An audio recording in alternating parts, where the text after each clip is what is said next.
Over the past few decades, America's wealth has been consolidated in the hands of an ever-shrinking group of people. Today, under 20% of the population owns about 85% of the nation's wealth. And giving has grown in significance for a large number of these extremely wealthy Americans.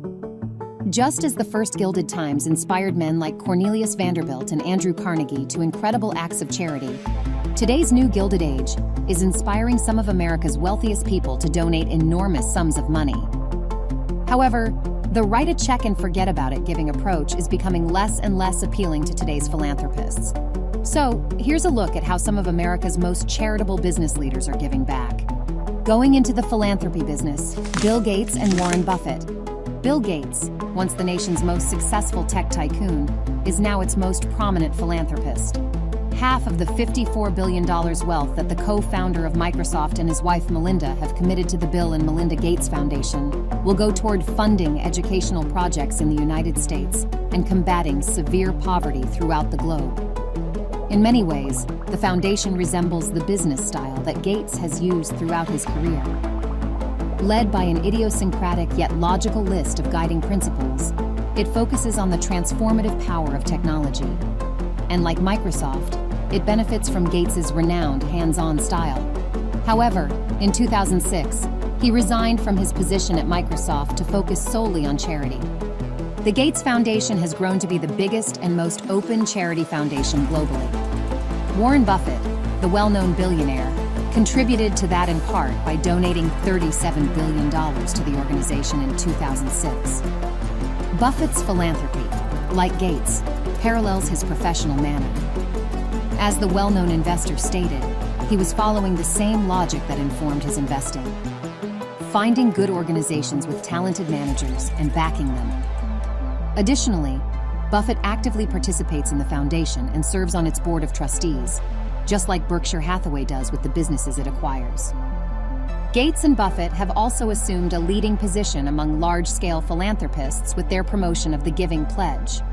The group has already received pledges from 59 of America's most prominent moguls, including George Lucas, Larry Ellison, David Rockefeller, and Ted Turner, as part of its drive to encourage America's wealthiest individuals to donate half of their wealth to philanthropic causes.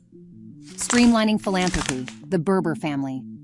Following his $488 million sale of Cybercorp to Charles Schwab in 2000, Irish-born billionaire Philip Berber and his wife set aside $100 million to support their own charity, A Glimmer of Hope. With the goal of lifting women and children out of extreme poverty in rural Ethiopia, the organization has supported hundreds of education programs, dug thousands of wells, constructed nearly 200 health facilities, and given millions of dollars in microloans.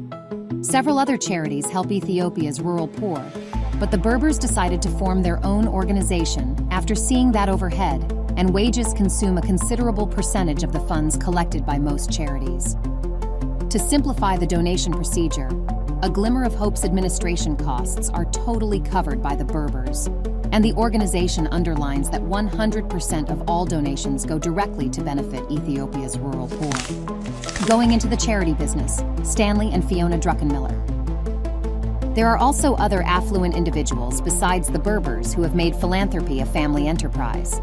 Stanley Druckenmiller, the founder of investment firm Duquesne Capital, donated $705 million of his own fortune to the Druckenmiller Foundation, a family-run charity that promotes education, medical research, and anti-poverty initiatives. The Druckenmillers have given $25 million to the Harlem Children's Zone and $146 million to support a neuroscience institute at New York University's Langone Medical Center, among other donations. Announcing his intention to focus all of his efforts on managing his charity, Druckenmiller closed his hedge fund in 2010. Political machine, the Koch brothers. Charles and David Koch, the sons of oilman Fred Koch, grew Koch Industries from a $70 million business to one with $100 billion in sales. The Kochs, who are currently listed as the 5th and 6th richest persons in America, have taken a significant interest in philanthropy. David has donated almost $600 million to organizations that support the arts, education, and medical research. He has contributed $100 million to Lincoln Center's renovation and an additional $10 million to the Metropolitan Museum of Art's fountains. demonstrating his particular involvement in New York's cultural community. Both brothers are staunch libertarians and have contributed to a number of right-wing political groups, including the Cato Institute, which Charles established, Americans for Prosperity, and George Mason University's Mercatus Center. David ran for president on the Libertarian ticket in 1980. Since then, the brothers' political activity has been limited to large financial contributions, often to small government candidates such as Massachusetts Senator Scott Brown and Wisconsin gubernatorial candidate Scott Walker. They also support various organizations that aim to oppose environmental laws, a move that is hardly surprising, given Koch Industries' position as one of the top 10 air polluters in the United States, according to the Political Economy Research Institute. Putting your money where your name is, Stephen A. Schwartzman. Sometimes giving comes with strings attached. When hedge fund billionaire Stephen A. Schwartzman contributed $100 million to the New York Public Library, the historic institution honored him by renaming its main branch after him.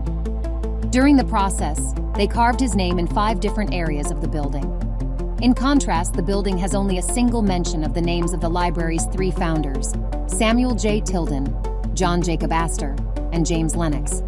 Schwartzman, the CEO of Blackstone Group, has a complicated connection with philanthropy. Even with his substantial riches, he has struggled to break into the social ranks of the ultra-wealthy. One reason may be the perception that his charitable offerings have often come with many conditions. Before the library gift, Schwartzman promised to donate $17 million to his early days institution, Yale, in exchange for the university naming a freshman dorm after him. Later, when Schwartzman offered to provide $17 million worth of Blackstone shares instead of the money in full, Yale declined the gift.